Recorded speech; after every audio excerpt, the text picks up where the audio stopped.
தி open mic நிகழ்ச்சிக்கே உங்க எல்லாரையும் வரவேற்கிறோம். மருத்துவ அவசரங்கள் யாருக்கு வேணா வரலாம் இல்லையா? அப்படி ஒரு நேரத்துல நாம ரொம்ப நம்புற இன்சூரன்ஸ் கை கொடுக்குமாங்கிறது அதுதான் பெரிய கேள்வி. இன்சூரன்ஸோட உண்மையான மதிப்புங்கிறது தேவைப்படும் போது அது எவ்வளவு ஈஸியா நியாயமா கிடைக்குதுங்கிறதுல தான் இருக்கு. ஆமா, சரி, சம்பவத்துக்கு வருவோம். ஏப்ரல் 2024 விபின் விஷ்ணு அஜய் அவரோட அப்பாவிற்கு திடீர்னு பயங்கர நெஞ்சுவலி. சில மாதங்களுக்கு முன்னாடி தான் அவரோட அப்பா அம்மாவுக்கு ஸ்டார் ஹெல்த் இன்சூரன்ஸ்ல ஒரு மெடிக்கல் பாலிசி எடுத்திருக்கிறாரு. நல்ல கவரேஜ், ஒரு 5 லட்சம் வரைக்கும். பிரீமியம் வருஷத்துக்கு 32,000 ரூபா. அவசரத்துக்கு இந்த பாலிசி கை கொடுக்கும்னு நம்பி இருக்கிறாங்க. ஹாஸ்பிட்டல்ல செக் பண்ணப்போ அவரோட கொரோனரி ஆர்டரிஸ்ல சீரியஸான அடைப்பு இருக்குன்னு தெரிய வந்திருக்கு. உடனே ஸ்டென்ட் வைக்கணும்னு டாக்டர் சொல்லிட்டாங்க. அவங்க போனது இன்சூரன்ஸ் கம்பெனியோட நெட்வொர்க் ஹாஸ்பிட்டல் தான். அதனால கேஷ்லெஸ் ட்ரீட்மெண்ட், அதாவது பணம் கட்டாம சிகிச்சை கிடைக்கும்னு எதிர்பார்த்திருக்கிறாங்க. ஆனா இன்சூரன்ஸ் கம்பெனி அந்த கேஷ்லெஸ் ரிக்வெஸ்ட்டை ரிஜெக்ட் பண்ணிட்டாங்க. காரணம், போதுமான டாக்குமெண்ட்ஸ் இல்லைன்னு சொல்லியிருக்கிறாங்க. முதல்ல நீங்க பணத்தை கட்டிடுங்க, அப்புறம் ரீஇம்பர்ஸ்மெண்ட், அதாவது செலவு பண்ணின பணத்தை திரும்ப வாங்கிக்கலாம் அப்படின்னு சொல்லியிருக்கிறாங்க. அந்த குடும்பத்துல விபின் மட்டும்தான் வேலை பார்க்குறவரு. இந்த நிலைமையை சமாளிக்க வேற வழி இல்லாம அவரோட ஃப்ரெண்ட்ஸ் அப்புறம் அவரோட திருமணமான அக்கா கிட்ட இருந்து கடன் வாங்கியிருக்கிறாரு. இது ரொம்ப காமனா நடக்கிற முதல் ஸ்டெப். கேஷ்லெஸ் மறுக்கப்பட்டா எதுக்காக மறுத்தாங்கன்னு எழுத்துப்பூர்வமா பாலிசியோட எந்த கிளாஸ் படி மறுக்கிறாங்கன்னு விவரமா கேட்கறது ரொம்ப முக்கியம். நிறைய பேரு இந்த முதல் கட்டத்திலயும் கொஞ்சம் சோர்வாகிடுவாங்க. சரி, இப்ப இந்த நிராகரிப்புக்கு இன்சூரன்ஸ் கம்பெனி சொல்ல முக்கிய காரணம் என்னன்னு பாத்தீங்கன்னா, அது கவனிக்க வேண்டிய விஷயம். பாலிசி வாங்கும் போதே இருந்த நோய்களை, அதாவது ப்ரீ எக்ஸிஸ்டிங் டிசீஸ் PEDன்னு சொல்வாங்களே, அதை மறைச்சிட்டு தான் அவங்க சொல்றாங்க. அதாவது 60 வயசான அப்பாவுக்கு பாலிசி எடுத்து 3 மாசத்துல 3 முக்கிய இரத்த குழாயை பாதிக்கிற அளவுக்கு தீவிரமான இதய நோய் CAD வந்திருக்கு. அதோட அறிகுறிகள் கூட ட்ரீட்மெண்ட்டுக்கு 1 மாசம் முன்னாடி தான் ஆரம்பிச்சதுன்னு சொல்றாங்க. இவ்ளோ சீரியஸான ஒரு பிரச்சனை இந்த வயசுல திடீர்னு முன்னாடி எந்த அறிகுறியும் இல்லாம வர்றது மெடிக்கலி நம்புற மாதிரி இல்லைன்னு அவங்க வாதாடுறாங்க.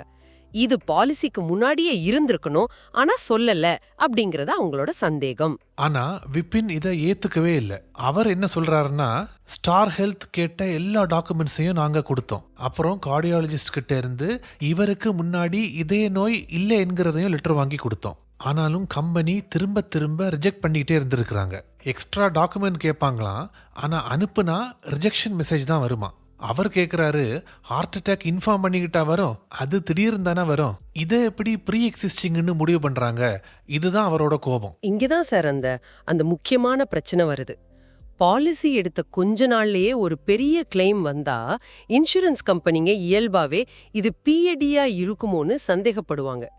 இது PED இல்லேன்னு நிரூபிக்க வேண்டிய பாரம் நடைமுறையில பாலிசி எடுத்தவங்க மேல விழுது. இதுதான் நிறைய கிளைம் ரிஜெக்ஷனுக்கு காரணம். அப்புறம் நவம்பர் 2024ல விபின் என்ன பண்ணாருன்னா, இன்சூரன்ஸ் ஓம்பட்ஸ்மேன், அதாவது இந்த மாதிரி குறைகளை விசாரிக்கிற ஒரு அமைப்பு, அங்க போய் அதிகாரப்பூர்வமா கம்ப்ளைண்ட் பண்ணிருக்கிறாரு. இங்கதான் ட்விஸ்டே இருக்கு. அந்த விசாரணை ஆரம்பிக்கிறதுக்கு முன்னாடி ஸ்டார் ஹெல்த் கம்பெனி எந்த டாக்குமெண்ட்ஸும் கேட்காம திடீர்னு கிளைம்ல ஒரு பகுதியை, அதாவது 1,03,859 ரூபாயும் அதுக்கு வட்டியும் ஜூலை 3, 2024 இருந்து 8.75% கொடுக்க சம்மதிச்சிருக்கிறாங்க. இது ரொம்ப இன்ட்ரெஸ்டிங்கான பாயிண்ட். ஒரு பக்கம் PEDன்னு சொல்லி கிளைம மறுத்த கம்பெனி ஓம்பட்ஸ்மேன் விசாரணைக்கு முன்னாடி ஏன் இறங்கி வரணும்? இது அவங்களோட PED வாதத்தையே கொஞ்சம் கேள்விக்குள்ளாக்குது இல்லையா? ஒருவேளை தொடர்ந்து அழுத்தம் கொடுத்ததாலேயோ இல்ல ஓம்பட்ஸ்மேன் தலையிட்ட தவிர்க்கவோ இப்படி செஞ்சிருக்கலாம். ஆனா இது அவங்க முன்னாடி சொன்னதுக்கு முரணா இருக்கு. ஆமா, அப்புறம் ஓம்பட்ஸ்மேன் அந்த பகுதி பணத்தை கொடுக்க சொல்லி உத்தரவு போட்டிருக்கிறாங்க. ஆனா விபின் மன அழுத்தத்துக்கு நஷ்ட ஈடு கேட்டிருந்தாரு. ஆனா அதை ஓம்பட்ஸ்மேன் மறந்துட்டாங்க. அந்த முடிவு அவங்க அதிகார வரம்புக்குள்ள வராதுன்னு காரணம் சொல்லியிருக்கிறாங்க. ஓம்பட்ஸ்மேன் கிட்ட ஓரளவு தான் நமக்கு தீர்வு கிடைக்கும்.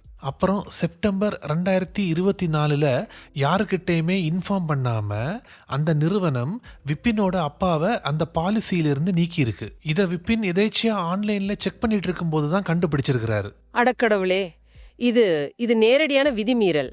IRDAI, அதாவது நம்ம இன்சூரன்ஸ் ரெகுலேட்டர் இருக்காங்களே, அவங்களோட ரூல்ஸ் படி பாலிசிதாரர் ஏமாத்தினாலோ இல்ல தப்பான தகவல் கொடுத்தாலோ மட்டும்தான், அதுவும் குறைஞ்சது 7 நாள் முன்னறிவிப்பு கொடுத்துட்டு தான் பாலிசியை கேன்சல் பண்ண முடியும்.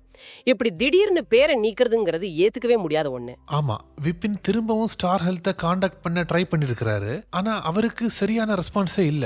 காப்பீட்டு ஒழுங்குமுறை ஆணையம் IRDAI கிட்டையும் கம்ப்ளைண்ட் பண்ணிருக்கிறாரு. ஆனா அங்கிருந்து வந்த பதிலையும் ஒரு குழப்பம் இருந்திருக்கு. பாலிசியில இருந்து நீக்கப்படாத அவங்க அம்மாவை திரும்ப சேர்க்க சொல்லி உத்தரவு போட்டிருக்கிறாங்க.